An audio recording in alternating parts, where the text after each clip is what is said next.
Welcome to the NFL Salary Exploitation for Week 14. I'm Jason Gilbo at JGilbo11. With me is Russell Clay at Russell J. Clay. As always, we're here on Monday afternoon taking a look at pricing for DraftKings, FanDuel, and FantasyDraft for this week. Russell, gets his takes out in terms of who he's looking at for pricing. This week, this past one seemed very simple. It didn't end up being that way to a certain degree, aka Drew Brees, but this week just seems like a complete clutter. Yeah, the value is really cluttered. This is certainly not my favorite week for pricing in general, but there are some interesting plays that I think, you could get off in tournaments. There's not like many cash game punts that I'm feeling real good about, No, I mean, we got a couple guys coming back. Jeremy Maclin coming back. That kind of hurts Hill and Kelsey a little bit more. And we've seen just some shares. Albert Wilson, bro. Sorry, Albert Wilson, yes. Put respect on that name. Georgia State, baby. I mean, this week, I think glossing over your article here, there's names that you just go, man, I don't even know if we talked about some of these guys all year. Yeah. At least a couple. Andy Dalton to get it start off against the Browns. I think we all know where this is headed. It's the Browns. It's the Bengals. It's a bad matchup. I think this could be an interesting game stack type of situation. Bengals defense is kind of tightening up over the last few weeks, but overall, you look at Dalton against this Browns secondary, 6,100. Found LaFell on that deep ball yesterday. Boyd's been pretty good. Eifert, obviously, a solid weapon there, and they're using Hill in the receiving game more. So I think they're kind of moving towards a passing attack. And with the futility of the running game the last few weeks, I think that's the general trend we're going to see from here on out for Dalton. So I like him on DK. 77 on FanDuel is not something you really need to do, but on DK and Fantasy Draft, I like Dalton in tournaments. And that usually seems to be the case. I mean, when we talk about quarterbacks here on this podcast, it's usually geared towards DK because of their pricing. They price these guys around 6K or below. But I'm with you. I think Dalton's a better DK guy. Obviously, against this Cleveland secondary is not good. Next one here, a little bit cheaper. Ryan Fitzpatrick, you're looking at. Obviously, we don't know how he's going to do tonight against Indianapolis. You're hoping for a decent game, but we'll see. I need a Ryan Fitzpatrick Buffalo Bills with Stevie Johnson game right now, because I got – it's not a sweat, but I do need a lot of Fitzpatrick to Marshall. But anyway, enough about me. 5,600 on DK against the San Francisco secondary, which, you're going to want to play Matt Forte, clearly. But I think the Forte, Fitzpatrick, Marshall stack is really solid in this matchup. San Francisco's secondary is horrible. It's just sheltered by their run defense, which is just totally horrific. So I think we're going to look at Fitzpatrick here. There's going to be a lot of wide open lanes, not much resistance. San Francisco's offense is just in just shambles right now. I almost didn't come up with the word shambles, but it came out at the last minute. Pretty happy about that. Fitzpatrick's super cheap, obviously had a horrible year, but in good matchups, I still think that upside for him is there. You can roll naked Fitzpatrick too. Hopefully Anunwa gets involved there as well. But I like Fitzpatrick overall. I think he's borderline cash at 5,600. Getting San Francisco back into decent weather. Obviously we looked at this past week, and if you were rolling out Matt Barkley, it obviously was the Jordan Howard show. Bad weather. It really just played into a role where he was going to get 30 touches on the ground, and they were just going to pound the ball away and play good defense, and that's what happened. Yeah, my heart fluttered for a second when I saw Jeremy Langford in at the 10. They ran one play to like the 3, and then Howard got back in, and it was yeah, baby. Smooth sailing from there on out. Smooth sailing. But, just generally speaking, I know it's a bad Jets team, but their players are still good compared to the 49ers, I'll take that, yeah. I agree. Running backs here, Tevin Coleman taking on Los Angeles. I mean, cheap across the industry. Obviously, he's been kind of, forgotten, I guess you could say, in the fantasy world since going down with the injury. That's exactly what he's been. He's been forgotten. Now, 2 bad weeks. I think that's a little regression naturally from his early season pace that he set, which was totally unsustainable. But he is healthy now. He's got that explosion back. Just missed a wheel route from Matt Ryan for a big gain in the passing game. Ran well, though, last week. I think he's going to continue to get those 10 to 12 touches. He gets touches in the red zone. I know Devonta Freeman has gotten all the goal line work of late, but I think Coleman, they do use him in there sometimes. Against this Rams team that loves giving up chunk plays, gave up that big 50-yard touchdown to LeGarrette Blount last week. I think Tevin Coleman's a great contrarian play in a tournament on DK, and I think even the touchdown upside is there in FanDuel. I think he can get you. I think he can get you 15 in a good game flow type of situation. So we saw that 3 times earlier this year already, where he either had multiple touchdowns or he had a huge game against the Broncos where he only touched it 10 to 12 times, but he turned it into 180 yards. So that's Tevin Coleman's game. Obviously, the last 2 games haven't been great for him, but, against this matchup, I think it's pretty interesting. Yeah, I mean, you look at the Rams, they've been gashed on the ground over the last 2 games. I mean, relatively, they've been fairly stout against the run this season. Tevin Coleman's a guy, as you mentioned, we saw that touchdown upside, multi-touchdown upside that he has. And at 5,400, you are looking for what, 15-ish, at that price from a cheap back, especially with the way backs are going off this season. Mm-hmm. Certainly. And if you want to pay up at wide receiver, this is one way to do it.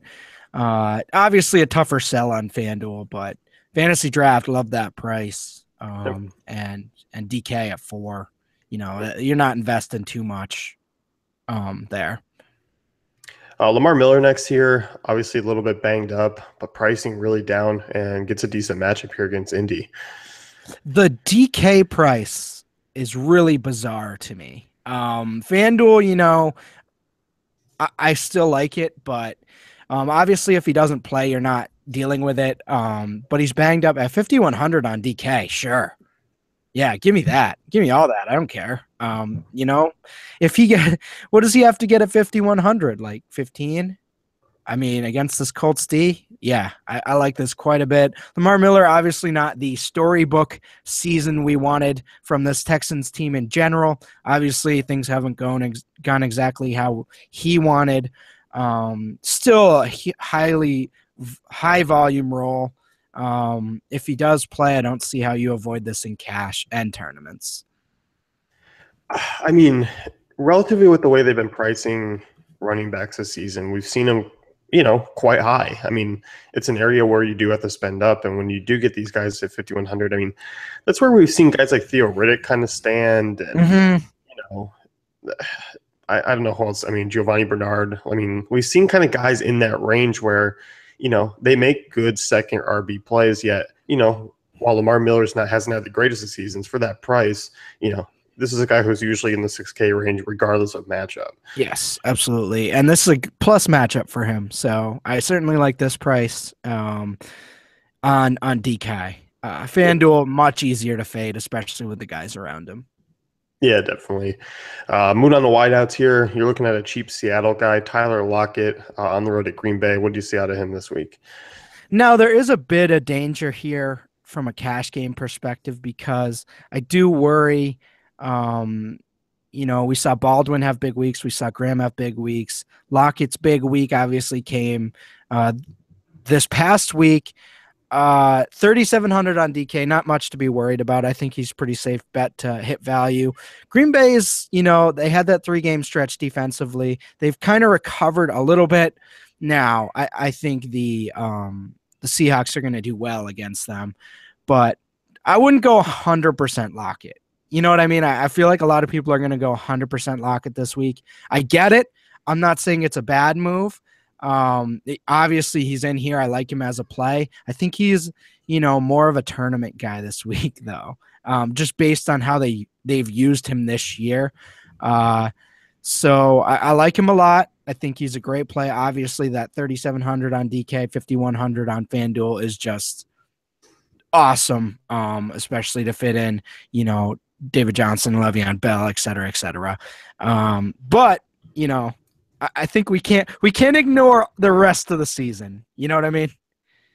No, I don't think so either. And I mean, you look at this matchup, I'm honestly not afraid of the Packers offense either. Like in this game alone, like I'm kind of intrigued with this game actually turning into kind of a back and forth battle. Oh, you mean not afraid of them as in you think you might be interested in getting some exposure? Yeah. Yeah. I mean, I'm with you. Dealing with some injuries, I mean, Earl Thomas being done, that's a big part of that defense. That is a huge blow. I don't think we can understate how big of a player he is for that defense. And Cam Chancellor's back, but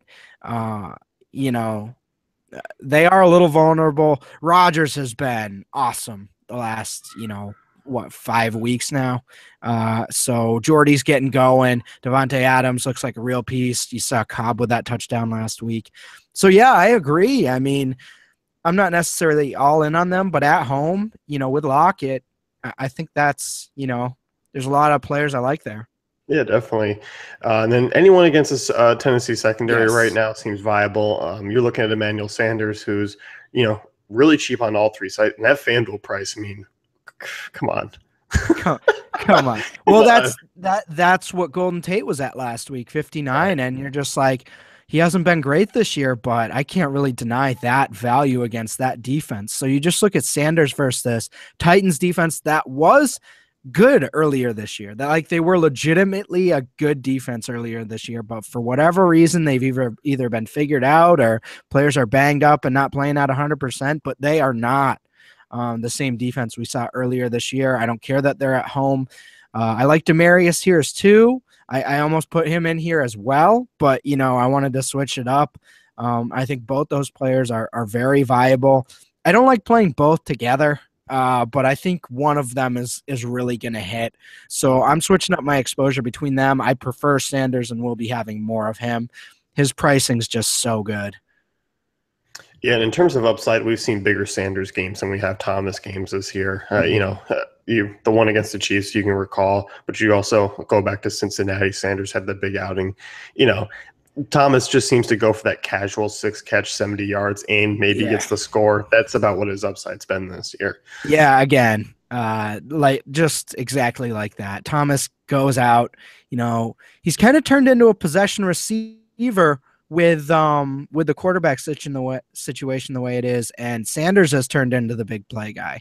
So I like both, but yeah, if you're looking at tournaments, I definitely think Sanders is the way to go as well.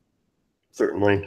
And then we did talk about Golden Tate, but obviously here again against Chicago, has kind of taken over that lead duty. I mean, in terms of targets, he's been the guy. Let's do it, boys. Send it back. And ladies, I'm in on Tate for the rest of the year.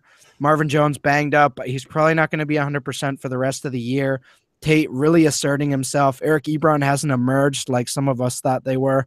Not going to say any names, Ross. But, Tate is Stafford's guy. They're perfect combination together. I mean, if you didn't see that 60-yard touchdown, Stafford made an unreal throw, but then that was a lot of Tate doing the work. And that's how he gets his yards. He does a lot of the work. And going back to that 2010 draft class for a quick second, really turning into a 3-horse race here with him, Demarius, and Dez. And Antonio Brown's in there too. Okay, so he's not in there, but I think when all the chips have fallen, Tate's gonna have really good career numbers. This is a perfect situation. Anyway, back to this week. Bears, not something you're worried about. And you just look at Tate, Sanders, and Edelman right now. Edelman, I mean, going severely under the radar, I think. 9 catches for 100 yards last week. That makes it 4 straight weeks over 7 catches. Everyone else banged up around him. Patriots not dominating. I mean, they dominated the Rams, but that doesn't really count. They're not dominating like they did a few weeks ago. And Edelman's the big beneficiary there. So I think he's a guy you have to look at in cash games going forward as well. I toss out a name here for you. No. Okay. What do you got? Malcolm Mitchell. I mean, nah, screw that. I don't like that. Nah, I wasn't on him when it first happened, so I didn't get to cheer that week. So now I just hate him, and now I won't play him because I'm an idiot. And yeah, no, it's a good play. That's a good play. I mean, he's on the Monday slate, so obviously this is just more of a if you're playing Thursday, if you're playing, Yahoo or anything like that. But Baltimore's secondary doesn't really scare me as much, especially going on the road in Gillette. But Mitchell's been, I mean, as you mentioned, everyone's banged up. He's been targeted quite a bit. In last week, it took me, I was like, oh, he might be a little bit touchdown dependent. 10 targets, 8 catches for about 80 yards. I mean, he's involved himself in this offense and he's become, a reliable piece right now. Certainly has. No denying that. I just hate him because I wasn't on him first. So my jealousy and bitterness is seeping into my lineup construction. Looking at tight ends, Ladarius Green. If you've been a Ladarius Green truther for the last 40, 50 years, then you're probably pretty damn happy today. Oh, there's someone sneaking around. Oh, who is it? Oh, okay. Ladarius Green, yes. You kind of look at his career.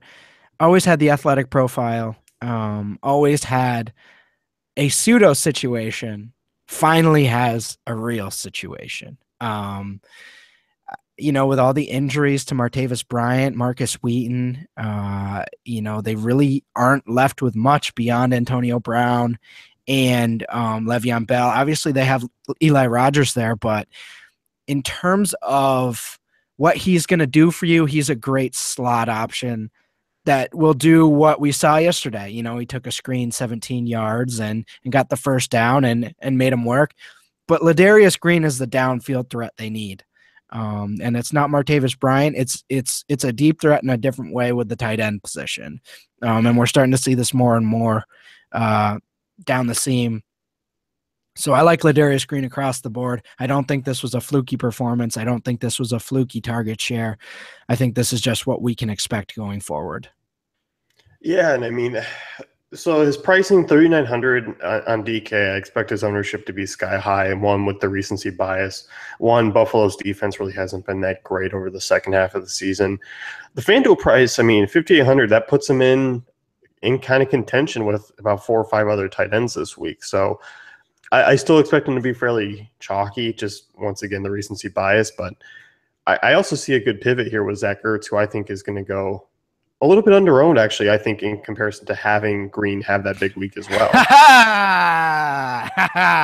On last salary exploitation last Monday, I said, we haven't watched the games yet, but I hope it goes horribly so no one will own him. And you know what? He was 2% on those early-only slates. And it wasn't a great game. It was an awful game.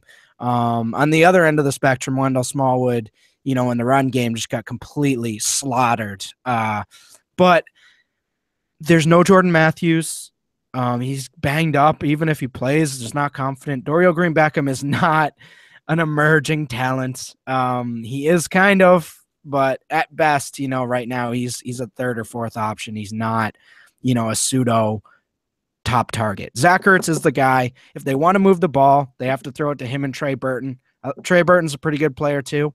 But Ertz, they paid him the contract. They got to use him. And he actually played pretty well last week. So I think you go at it again.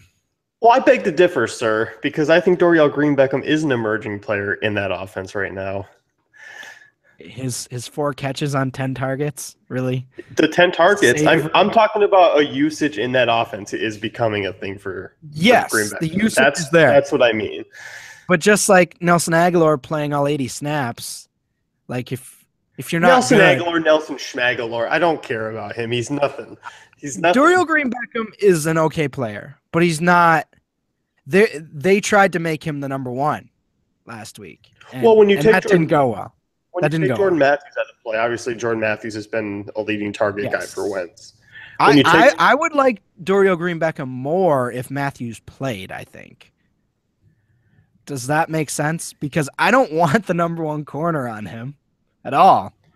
no, I wouldn't either. I mean, do I think he can beat number one corners? No, but Is he a big body who can catch touchdowns in the red zone? 100%. He's going to be in the league for a lot of years because of that.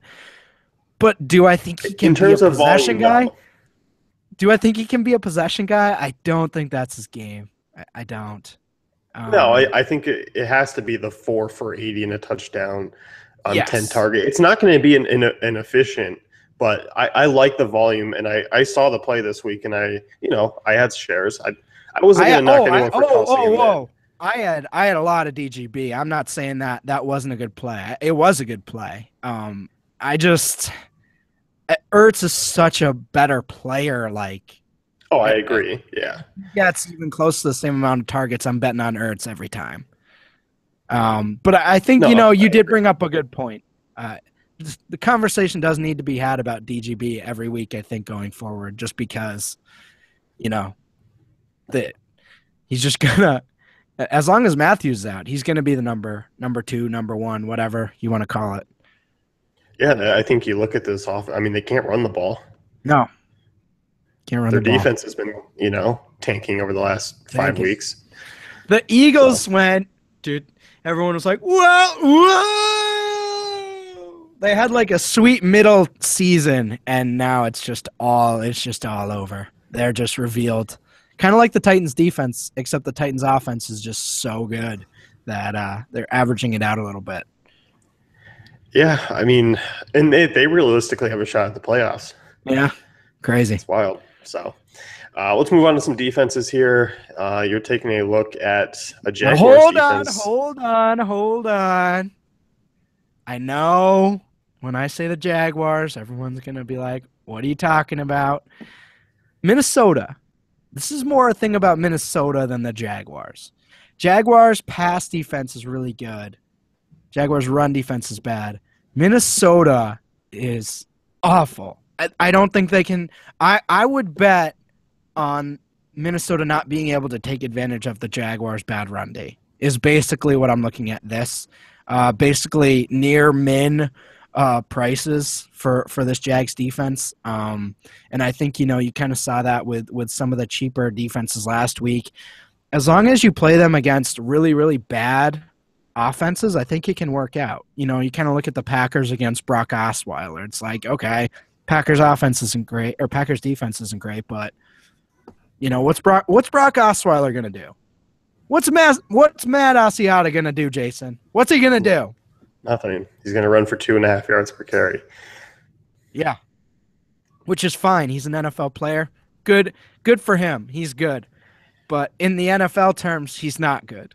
So I'm with you because I think these are punt prices, so I'm okay with it. Yes. If Jaguars were $3K, if they were $4,600 on FanDuel, then I wouldn't be okay with it. But they're a punt play this week, and it's in a good spot against Sam Bradford, who can only throw the ball, 4 yards down the field.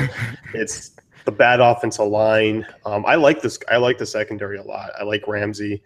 I think he's going to be a really talented cornerback. They've been solid. You know what's interesting? These number 1 picks that quote-unquote bust just turn into Alex Smith and Sam Bradford. Yeah. Like, other than Jamarcus Russell, worst-case scenario for a number 1 pick is like, oh, they turn into just a game manager that's terrified to throw deep. Like, that's what they turn into. Yeah, I mean, it's fairly true. I mean, and if I didn't just tell you Jared Goff's future, then I don't know what I told you. Yeah, Jared Goff's going to be Alex Smith. He's going to be. I don't know if he's even going to be as. But not as good. Oh, rushing ability. So I think we can slot that in. Alex Smith career, unfortunately. Jets versus 49ers. Jets secondary has been bad, but they haven't been the historically bad secondary we thought they were at the beginning of the year. San Francisco is in shambles. Sadly, but not sadly. Thank God. Now I don't have to use Vance McDonald anymore. Um, but whoever starts between Blaine and Kaepernick, I don't care. Jets run D's awesome, and I think they can get enough pressure to, make this a squirrely game, as some people would describe it. Just you. Squirrely. You feeling squirrely, Jason? Let's look it up. I mean, I like where you're headed with these defensive picks, and I'm looking at the totals. I mean, obviously, Vikings Jags is under 40. You got to imagine that that's going to be a low scoring game. I think that you're kind of dead on here with, using the weaknesses against each other, and who's going to come out on top. It's generally the defense. Yeah, generally. I mean, sometimes bad offenses kind of get lucky, but for the most part, we're seeing, I don't know.